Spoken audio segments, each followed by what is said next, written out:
propose d'attaquer avec l'histoire numéro 1, l'onéreux livre des morts. C'est parti, on part en Égypte antique. Alors, parle-nous un petit peu de la société égyptienne.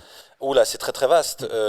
Société spirituelle égyptienne et des morts égyptiens, en fait. C'est ça qui se passe. Oui, c'est-à-dire que c'est une société qui était très très très spirituelle, qui est extrêmement longue puisqu'il y a plus de distance entre le premier pharaon et Cléopâtre que de distance entre Cléopâtre et Pizza Hut.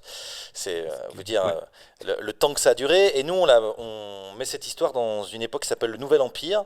Leur vie spirituelle était très importante. En fait, ils passaient leur temps leur vie à préparer leur mort.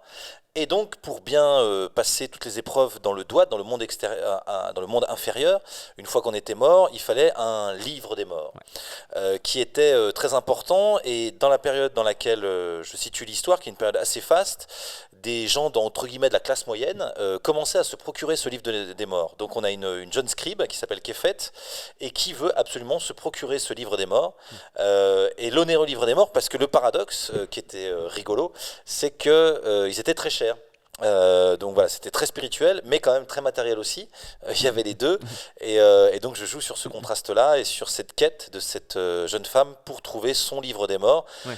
Ce qui est marrant aussi, c'est que c'est pas tellement ce qu'on a fait de son vivant qui est important, c'est d'avoir un bon livre des morts. Exactement, et qui ne sont pas au même prix, du coup. Voilà, c'est ça. Ouais. On peut avoir fait plein de choses pas bien pendant de son vivant, mais si on est très riche et qu'on a un bon livre des morts, Alors. quand on passera l'épreuve de la balance, savoir si on est si on est, équilibre, ouais. c'est ça, si on est bon pour aller au paradis ou se faire dévorer,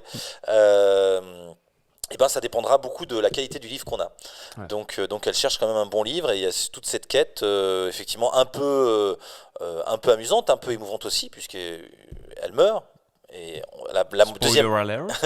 ouais, la deuxième partie du livre, elle meurt, mais comme c'est un monde très spirituel, il y a cette deuxième vie qui démarre. En fait, l'idée, c'est de réussir cette deuxième vie et d'aller au paradis. Et effectivement, c'est une histoire à double tranchant, quoi. Effectivement, et c'est aussi une histoire féminine, puisque la scribe est féminine, et Ouais. tu nous apprends, je ne savais pas, l'importance des femmes dans la société Alors égyptienne. c'était rare, mais ça arrivait effectivement qu'il y ait des scribes féminines.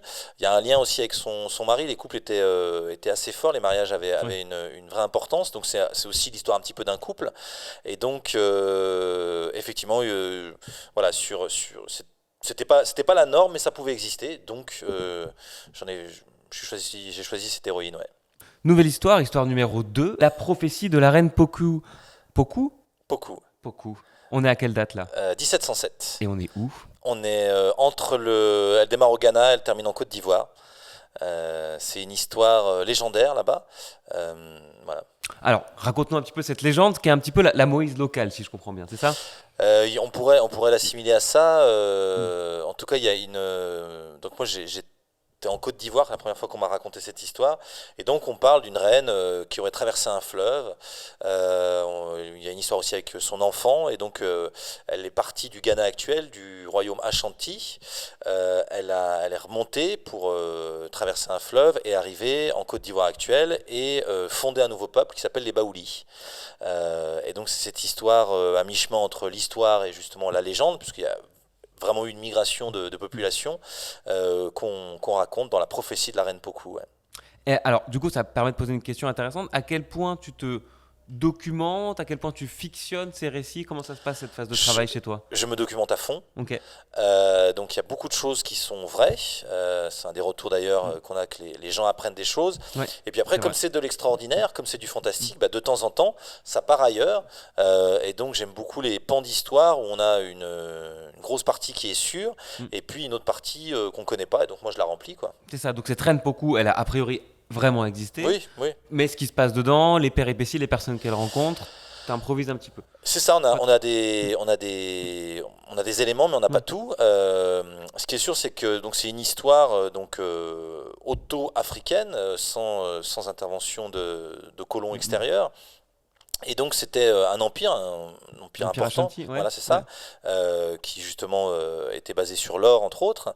Et donc elle est descendante de ce peuple, c'est la nièce du roi. Et dès qu'elle naît, la grande prêtresse du royaume dit qu'elle sera un jour reine et qu'elle va guider un nouveau peuple. C'est la prophétie. C'est la prophétie, voilà. Et elle a un oncle qui la déteste, puisque lui, il veut le pouvoir, et donc il va agir pendant longtemps pour l'empêcher de monter sur le trône, et ce qui fait que en agissant, C'est presque lui qui réalise la prophétie, tellement il en a peur. Et donc il finira par prendre le pouvoir, par être dictateur. Et elle devra fuir avec une partie de son peuple et créer ce nouveau peuple. Et donc elle aura une épreuve finale, effectivement liée à son enfant. Il y a vraiment des questions morales. C'est pas facile à répondre. Les choix, évidemment, est difficile. Oui, c'est ça, c'est que c'est des choix cornéliens. En fait, on a souvent des indices dans les deux sens, Voilà. de savoir ce qui serait le meilleur. Et quand on arrive face à ce questionnement, moi aussi, quand je les écris, des fois, je me dis, mais qu'est-ce que j'aurais fait?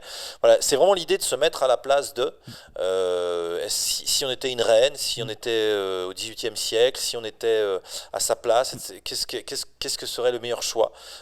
C'est vraiment, quand on écrit, en fait, on va dans des mondes différents et on va dans on sort de soi pour aller voir des personnages, quoi. Ouais. Donc c'est ce que j'essaye un peu de faire vivre aux gens, c'est-à-dire si j'étais à cette époque-là, à ce moment-là, avec tout ce que je sais, Ouais, c'est ce qui est cool d'ailleurs. Ouais. qu'est-ce que je ferais? Du coup, ça fait des fois des réflexes qu'on aurait qui sont pas si évidents que ça.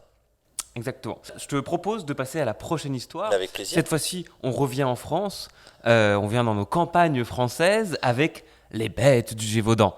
Au pluriel, et c'est important. Alors, parle-nous un petit peu du pacte des loups, en fait, Jean-Christophe, j'ai envie de dire. Hein.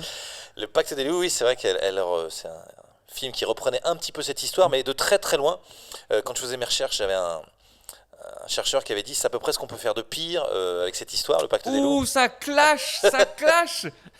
Mais non, en fait, bon, le Pacte des loups, c'est un film qui a des qualités et des défauts, mais l'histoire première de la bête du Gévaudan est absolument fantastique, incroyable. C'est des faits qui s'étalent sur 4 ans. C'est des faits réels, hein, c'est une histoire vraie, puisqu'on a les comptes rendus, donc d'un certain nombre de meurtres, d'une bête qui a mangé des enfants et des femmes.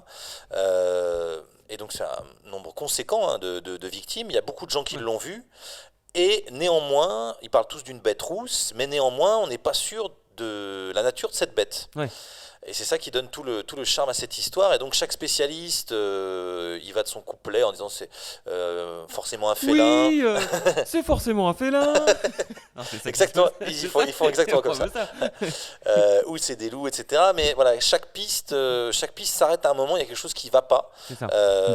La bête est vue à plusieurs fois, enfin le même jour à différents endroits, assez loin. On la blesse et puis elle revient. Enfin, il y a plein de trucs qui ne tiennent. Voilà, plus on fouille, plus on s'éloigne. Sachant qu'on fouille, c'est quand même une histoire qui a passionné le royaume de France, ça a Oui. monté très très haut. Alors le roi de France a été impliqué dans cette histoire, effectivement. Il a envoyé des chasseurs, grands chasseurs, pour régler son compte à la bête, jusqu'à envoyer son propre porte-arquebuse. Ah, L'arquebuse. c'est qu'il est chaud. C'est C'est vraiment ça. qu'il est. Il en commence à pouvait plus. s'énerver, il n'en peut plus. Oui, parce que les Anglais se moquaient de lui. C'est ça, ce que Voilà. je voulais dire, c'est ça, se foutait un petit peu de la gueule. Exactement. Salaud d'anglais. Les Anglais se moquaient du roi de France qui n'arrivait pas à arrêter une simple. Pire chose qui puisse arriver pour un roi de France. C'est clair. Que les C'est Anglais clair. se foutent de sa gueule. C'est clair. Et donc il a envoyé son arquebuse et qui a tué et empaillé un gros loup qu'ils ont ramené à Versailles. Ils ont dit voilà, c'est la bête. C'est Fin de sûr. l'histoire, fin de Voilà. l'affaire. Pour eux, c'était la fin. C'est sûr que cette version est fausse, puisque les meurtres ont continué derrière. Voilà. Et notamment avec une famille, la famille des Chastel. Ah oui, parle-nous parce que ça, elle est présente dans le livre, qu'on n'aime pas beaucoup en fait dans le livre. C'est...